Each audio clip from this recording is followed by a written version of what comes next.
Right, I think that's what most people are looking for. I think they're looking for an answer outside of themselves, and they're never going to find it. If I didn't like the results I was getting in my life, that I was going to have to change me because they were my results. And he said, if you're going to change you, you're going to have to find out something about yourself. So I started to study myself. I found most people don't know who they are.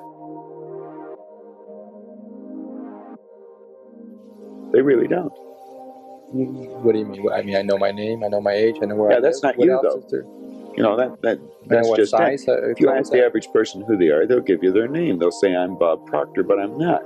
Bob and Proctor are two words. My parents give them to me. They're called names, but it's not me. It's my name. Then somebody will say, well, this is me, but this isn't me either. It's my body. Like, you never phone down here to the studio and say, body won't be in today. It's sick. Okay. You know, we don't say am hand or am leg. It's my hand, my leg, my body, my name. Who am I? Well, that's an interesting question. And I believe if a person will start to study that and look for the answer, they'll find it. See, I think we live simultaneously on three planes of understanding. We're spiritual creatures, we have an intellect, and we live in physical bodies. Okay. But because we lack awareness or understanding of who we are, we're totally locked into a physical world, and we let things outside of us control us. 95% of the population are reacting to life. They're not really living at all. Success is a funny word. Nightingale had a great definition for it. He said a person's successful if they know where they are, and they know where they're going, and they're progressively moving in that direction. He said that success was the progressive realization of a worthy ideal. Anyone that has a goal and they're moving towards it, they're successful. Most people think that you're successful if you have a lot of money. Quite often you have a lot of money if you're successful, but it isn't. I wouldn't say Mother Teresa has a lot of money. Okay. No, but she's a pretty successful lady. I think there's two barriers. One is our conditioning. The conditioning that takes place in our subconscious mind from the time we're infants. All we can do is act and talk like the people around us. That's why we learn the language we learn. If there was 10 languages spoken in our home, we'd learn 10 languages without any trouble. There's usually one, and that's the only one we ever learn. And we grow older and we think, oh, I couldn't learn another language. We could learn 100 if we wanted to. You can do anything. But I think we're conditioned. We have a real strong conditioning, usually with not some very good ideas. And then that's the barrier that's inside us. The one that's outside of us is our environment. We have a tendency to act like everybody around us. And if you think about this, it does make a lot of sense. Because if you study statistics, 95% of the people live their entire life and never live the way they want to live. You know that 95% of the population in this country, let's say in North America, okay, the richest continent in the history of the world, they'll work productively, let's say for 40 of their 65 years, okay, and they'll end up with hardly any money. There's got to be something wrong. So there's not much. 5% of the people end up financially comfortable or independent. Are you trying to depress us, Bob? Because that's No, actually, I think it's quite an exciting idea, because you see, the idea behind it is that anybody can win, anyone at all. But if we start studying these statistics, I think we'll arrive at the conclusion, geez, I better start thinking for myself rather than follow everybody. Most people, they get a job, they look around, they see how everybody else is doing their work, and they start doing it the same way. They should stop and think, I wonder if any of these people know what they're doing. You know, is there a better way to do it? Well, don't we have a need to fit in? I mean, we don't want to stand out. We don't want to get fired. We don't want to make waves. Exactly. Just fall into line. You know, take a number. Be like everybody around. You know, that'd be great in the animal kingdom. But human beings aren't supposed to live that way. I think we should make a few waves. We should maybe stand out, be different. Not for the sake of being different, okay, but because we are different. We all think different thoughts. And I believe we should start to think and build images in our mind of what we'd like to do and then set out and do it. Okay. Emerson did that, Edison did that, Marconi did that, Samuel Morse did that, Buckminster Fuller did that. We could go on and on and on. Okay. They were different. They stood out. They made a few waves. Started like that in the beginning. I started out wanting a lot of money. I figured if I had enough money, I was going to cure all my problems. I found that that wasn't true. I earned a fair amount of problems or money, and I seemed to have more problems. But after working at this for a few years, I decided that, the real answer is get to know yourself a little better. Okay. And I don't think you have to go off in the Himalayas and become a guru to... Okay. What did you do to learn about yourself? You said you went around as many seminars. I attended seminars. I went and listened to different speakers who taught something about the mind. I think the answer's in our mind if we'll start studying and trying to understand our mind. Okay. Let me get back to you if I can. What did you learn about Bob Proctor during that study? Well, I learned that the biggest part of me you'll never see. It's non-physical. And what you see here in the physical body is nothing but the physical manifestation of the higher side of my personality. And of course that's true with you, and Nancy's on the camera. It's true of everyone. And what we have to study, I think, is how does this non-physical part of my mind work? What happens when I think? Where do thoughts come from? How was this chair built? Somebody had to think. Thoughts are everywhere, and we pull thoughts into our mind and we build pictures or images in our mind. Okay. What we want to understand is that's the non-physical side of ourself that's doing that. If I can build an image of something in my mind, I'm quite capable of building a physical replica of it in my world. So if I build an image of me as a happy, relaxed person, I can live like that. If I build an image of myself as being prosperous, I can become prosperous. So if we think rich, we will be rich. Absolutely. We're already rich, just short of money. Okay, those of us that like to acquire more money and or happiness or whatever we see success, those of us that want to reach the goals that we've set for ourselves, we do it first by... Well, the first thing you do is sit down and decide what you want. If it's money you want, how much money? Lots of money. Well, nobody knows how much lots is. Okay. So you've got to be specific. Okay. You write down on a card exactly what you want. And you carry that card around and read it often. Now, this is what I learned in this book, Think and Grow Rich, and it's what I teach in the seminars. I'll teach people how to set goals. But you decide exactly what you want, and then you start to think. Now, you're going to have thoughts come to your mind of why you can't get it. Mm-hmm. You have the ability in your conscious mind to reject that idea, kick it out of your mind. Thinking of why you can't do something is never going to do you any good. And keep thinking until you start to think of thoughts of how you can do it. And the way will be shown to you. It comes in the form of images in our mind. Think of how you can and not why you can't. Okay. So our first step is to set some goals. That's the first step. Think about how we can go about reaching those goals. Exactly.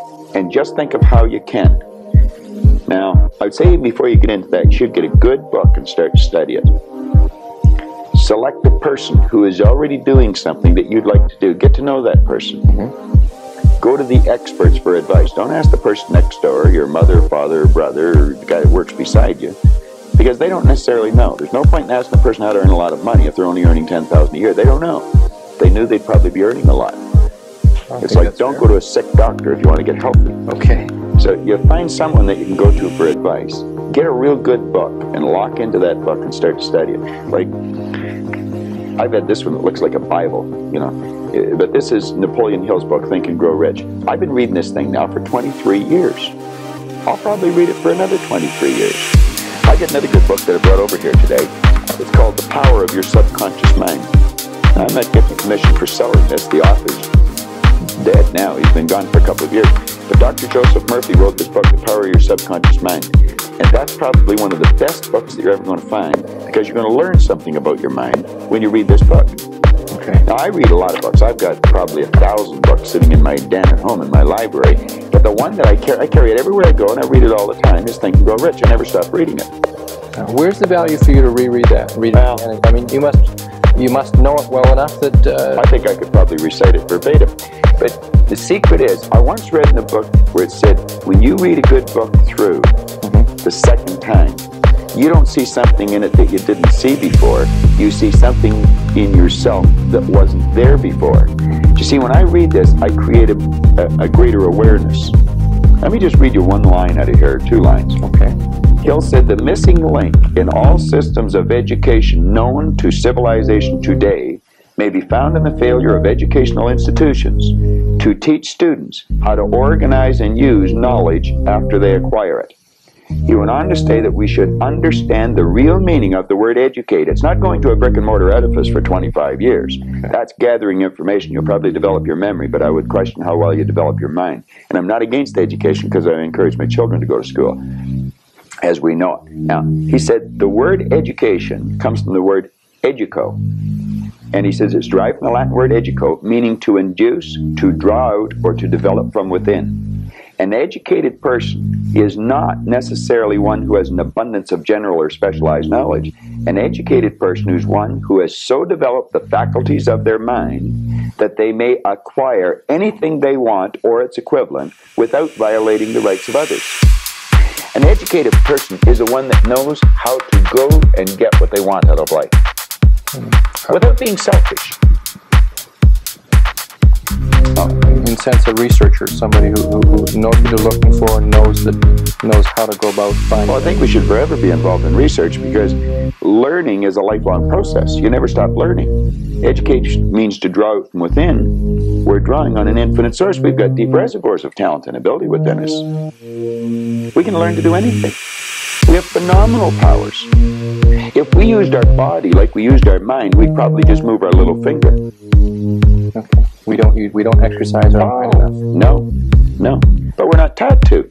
Kids in school should be taught, before the school year ever starts, to sit down. They should be given a blank report card and get them to visualize the marks they want to get and write their own report card. This is before school starts, first week in school.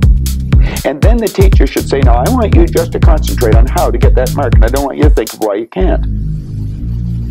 And I want you to form the attitude that you're going to get it. Now, some people say that's not being realistic.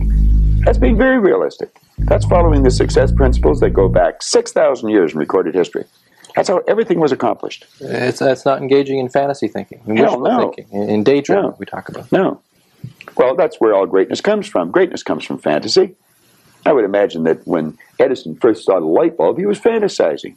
But he kept fantasizing, and he built it into a theory, and then he built it into an image, and then he built it into a fact. Yeah.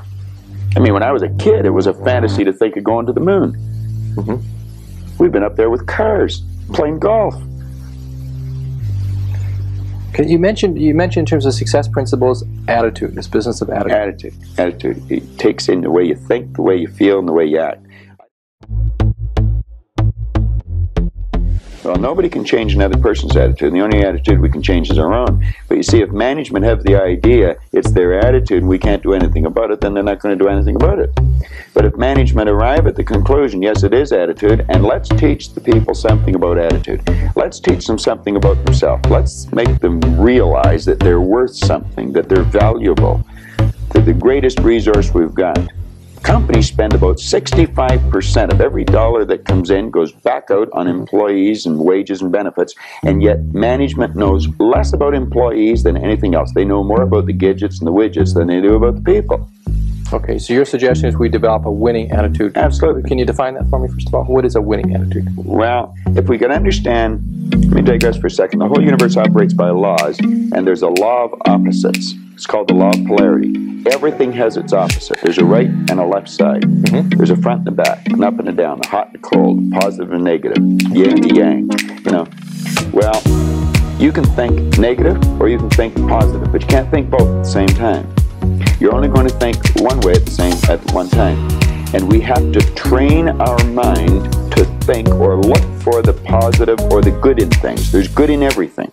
There's no such thing as no good. Car broke down on the way over to the station. There's something good about it.